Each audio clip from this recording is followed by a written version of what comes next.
Jen Robinson, welcome to 7:30. Good to see you. Now, events around the Assange case have been extraordinary and bizarre. You and other lawyers were put under surveillance by British intelligence. The former head of the CIA, Mike Pompeo, we understand, planned to kidnap or assassinate Assange when he was in the Ecuadorian embassy. Can you really imagine that the US will relent on its intention to put him on trial? We continue to make an ask of the US government that they drop the charges against Julian because of the important free speech principles at play. This precedent means that any journalist anywhere in the world could be extradited and face prosecution for publishing truthful information. That's before we even get into the abusive process in this case, spying on us as his lawyers, spying on Julian, seizure of legally privileged material. So we continue to make the ask of the US government and indeed of the Australian government to ask for this to be put to an end. Mm-hmm. Now, the Attorney General Mark Dreyfus said that he's engaged in private talks with the Biden administration about Assange. Are those talks the last chance that Assange has to avoid extradition to the US? I mean, this situation is incredibly urgent. Julian's health is declining in front of our eyes. He's already suffered a mini stroke. He's got COVID right now in prison, which doctors say could be life-threatening for him. This is a situation, a humanitarian situation. The Australian government needs to take action. We have had consecutive governments on both sides of politics continue in silence and complicity with this prosecution. We finally have an Australian government and a Prime Minister saying enough is enough, and we certainly hope that this Australian government and this Prime Minister will take the action needed to put it to an end. Now, there have been arguments along the way that Assange should actually be brought back to serve any potential sentence here in Australia. Has the time for that option expired? The problem with that solution, it is no solution. He would have to go to the US, be convicted, exhaust all appeal processes, and we're talking about another decade of legal process. He won't last that long. The medical evidence makes clear he won't last that long. If he is extradited, he will suicide. This is a very serious situation and one the Australian government needs to be acting upon and acting upon now. At the same time, and I say this with delicacy given that you've just talked about someone who is at risk of harming themselves, Joe Biden will face a very substantial political backlash if he's seen to be weak in this case. Is there anything else available to him if these talks break down? We have filed our cross appeal against the order for his extradition. We're awaiting permission from the High Court. It remains to be seen if we'll have it, but that could mean he could either be extradited soon or we could be tied up in legal processes in the United Kingdom all the way to the European Court of Human Rights for many years to come. His health won't last that long. We have to take action more quickly than that.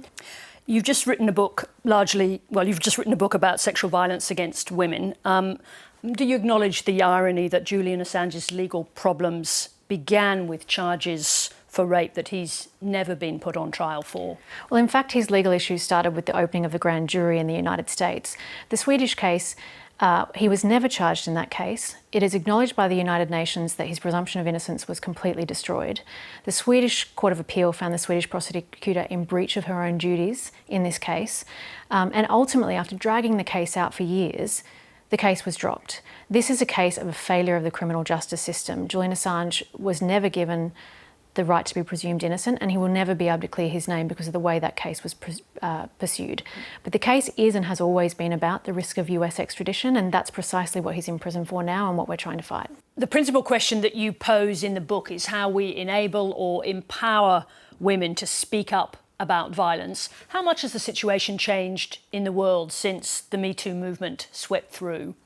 Well, look, I think there's been a change of perception. There was a breaking of the cultural silence we saw with the Me Too movement. But I think people have a misperception now that you're free to say whatever you want.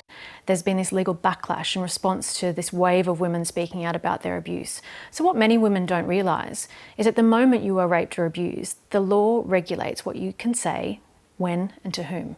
And we want women to better understand the legal risks that they take when they speak out so that they're empowered to be able to make the best decisions for themselves. Talk to me about the backlash. I mean, what form has that taken? I'm thinking in particular about the tools that alleged perpetrators use. Well, these legal tools have always existed. I think they've become more visible in the wake of Me Too because you've got more women speaking out publicly, you've got more stories being reported in the media.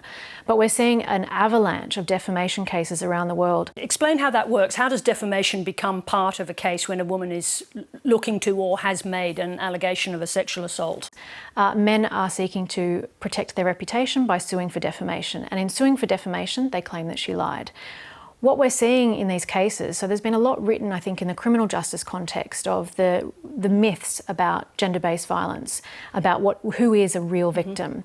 We're seeing those same tropes and myths play out to deny women justice, not just in the criminal justice system, but also in these defamation cases around the world. You talk about the vitriol that Amber Heard was subjected to during the case that Johnny Depp brought against the Sun newspaper in the UK. That's the case I'm talking about. Did you understand where that vitriol was coming from? Because it was targeted at her and at you as well. Did you understand it as you were experiencing it? It was like nothing I had ever seen before, for any of my other clients or indeed for myself.